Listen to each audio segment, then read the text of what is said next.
Buenos días, mi grupo está conformado por Lisboa Osmartiel, Maita Bindia y mi persona Yusbi Biondi. Nosotros le vamos a dar una breve explicación sobre los separadores gas líquido.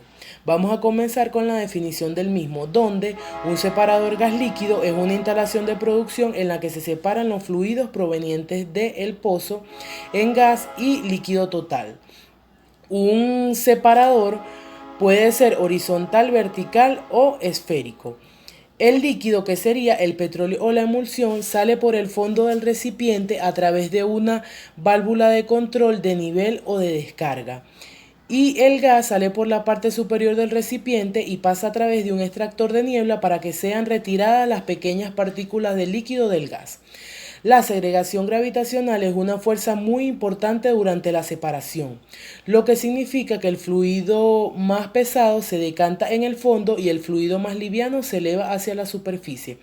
Asimismo, dentro del recipiente, la separación entre el líquido y el gas va a depender de la presión operativa del separador, el tiempo de residencia de los fluidos y el tipo de flujo de fluido, ya que un fluido turbulento permite que escapen más burbujas que un fluido laminar. Ahora vamos con las secciones del separador.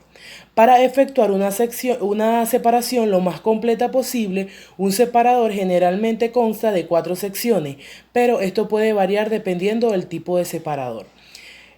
Vamos a definir las 4 secciones, que son sección de separación primaria. La separación en esta sección se realiza mediante un cambio de dirección de flujo. El cambio de dirección se puede efectuar como una entrada tangencial de los fluidos al separador, o bien sea instalando adecuadamente una placa desviadora en la entrada.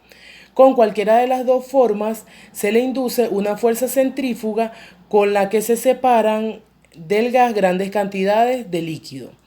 La segunda sección es la sección secundaria, donde en esta sección se separa la máxima cantidad de gotas de líquido de la corriente de gas. Las gotas se separan por acción de la gravedad, por lo que la turbulencia debe ser mínima y la longitud del separador debe tener una longitud suficiente para que se pueda llevar a cabo. Después tenemos la sección de la extracción de niebla, donde en esta sección separan los fluidos del gas que no se lograron separar en la sección primaria y secundaria, y en esta parte del separador se utiliza el efecto de choque o la fuerza centrífuga como mecanismos de separación. Por último tenemos la sección de almacenamiento de líquidos, donde en esta sección se almacena y descarga el líquido separado de la corriente de gas. Y en esta parte el separador debe tener la cantidad suficiente para manejar los posibles baches de líquido que se puedan presentar durante una operación normal. Ahora vamos a definir cada uno de los componentes del separador. Vamos a comenzar con el desviador de flujo, que consiste en un dispositivo que se instala a la entrada del separador, constituyéndose en el elemento principal de la separación primaria.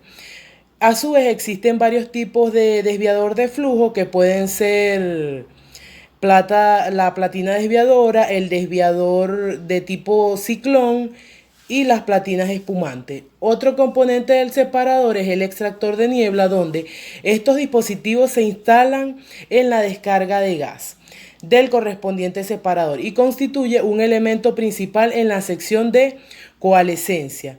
Y los más conocidos son paquetes de mal y paquetes de platina en paralelo. Después tenemos otro componente, que sería los rompedores de vórtices, donde estos rompedores están localizados en las salidas de aceite y agua, y su función es contrarrestar el efecto de remolino que puede ocurrir cuando el aceite y el agua salen del separador por sus respectivas salidas. Y por último tenemos la esclusa, donde esta placa está localizada en el fondo de la vasija y divide el separador en dos compartimientos, que sería aceite y agua, con tal que el nivel del agua sea controlado, solo que permite que el aceite rebose al comportamiento normal. Mi nombre es Osmar Lisboa y les voy a hablar sobre los tipos de separadores. Los separadores los podemos clasificar de diversas formas. Los tenemos según su presión operativa y estos los podemos clasificar en equipos de baja presión si manejan entre 10 y 180 psi, equipos de media si manejan presiones entre 230 y 700 psi, y finalmente los de alta presión cuando manejan presiones entre 975 y 1500 psi. Luego los tenemos según su función y serían separadores de prueba y separadores de producción general. Los separadores de prueba son aquellos que reciben fluidos de solo un pozo, con la finalidad de tener una medida de cuánto producen tanto de líquido como de gas. Suelen ser más pequeños que los separadores de producción general y se construyen con una capacidad de 10.000 barriles. Los separadores de producción general son aquellos que se instalan en la línea de múltiple de producción general. Luego los tenemos según su orientación, pueden ser verticales u horizontales. Los verticales se construyen para cuando el flujo tiene gran cantidad de líquidos y sólidos y estos requieren una menor superficie para su operación. El flujo de gas se ve limitado por el arremolinamiento generado en la entrada, dada la distribución de los fluidos, tanto que el líquido se va hacia el fondo y el gas hacia arriba. Algunos poseen extractores de aleta que eliminan dicho arremolinamiento. Luego tenemos los separadores horizontales, que manejan grandes volúmenes de gas y pequeños volúmenes de líquido. El tiempo de residencia en estos separadores es mayor, lo cual permite que pequeñas partículas de líquido sean removidas por la acción de la gravedad. Se pueden diseñar para que en ciertos segmentos donde si se prevé que se puede generar espuma se agreguen químicos antiespumantes. Luego los tenemos según su forma. Los podemos clasificar en separadores de dos barriles y separadores esféricos. Los separadores de dos barriles son cilíndricos, se instalan en paralelo y en estos la separación se da en etapas individuales. Luego tenemos los separadores esféricos, los cuales se utilizan principalmente cuando hay una alta producción y una alta presión de gas. En estos el fluido entra por un punto y es enviado hasta el extremo opuesto, donde el chorro se separa en dos, con un ángulo de 180 entre sí, para buscar repartir el fluido en toda el área del separador. De esta forma se busca maximizar u optimizar la separación entre fases. El volumen de retención para el líquido debe ser más bien pequeño dadas las grandes cantidades de gas que debe manejar, y en la parte alta el separador debe pasar por un extractor de humedad antes de buscar la línea de salida. Luego los tenemos según las fases que separan, pueden ser bifásicos o trifásicos. Los separadores bifásicos son aquellos que separan el gas del líquido total, puede ser emulsión o solo crudo. En estos, el gas debe pasar nuevamente por un extractor de humedad para eliminar cualquier residuo por un extractor de niebla para eliminar todo residuo de humedad. Luego tenemos los separadores trifásicos, que son aquellos que pueden separar el gas del crudo y el agua. Estos también son llamados separadores de agua libre. Buenas tardes, soy Vindia Maita. Les voy a seguir hablando un poco más sobre el tema de separación gas-líquido. En las técnicas de laboratorio para obtener el comportamiento de presión, volumen, temperatura deben simular los tipos de separadores de gas líquido que ocurren durante la producción del gas condensado desde el yacimiento hasta los separadores. Dos tipos de separación se pueden presentar en este dicho comportamiento. Tenemos la separación diferencial, que es aquella donde la composición total del sistema varía durante el proceso.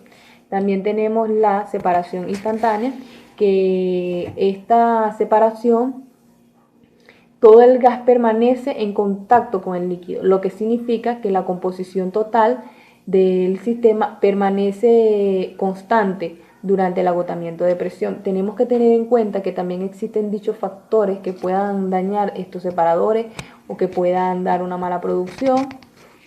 Tenemos los crudos espumosos que pueden provocar que el gas y el líquido se mezclen, y al momento de esto suceder salga junto con la espuma.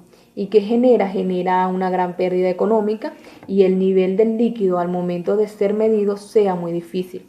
También tenemos la presencia de arena, que al momento de acumularse en el fondo de cierto sólido, en el separador ocurre una erosión y pueda llegar a ser una mala producción, pueda llegar a dañar válvulas, y pueda también lograr dañar las líneas de descarga, que eso es muy importante. También tenemos las parafinas, que la presencia de estas reduce la eficiencia de los separadores.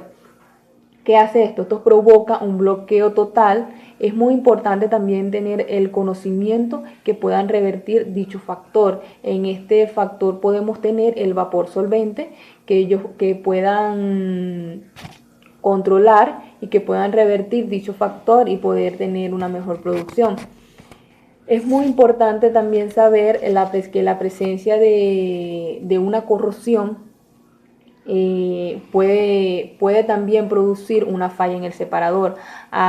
Los fluidos que se producen en un pozo pueden llegar a ser muy corrosivos o menos corrosivos y dañar dicho separador.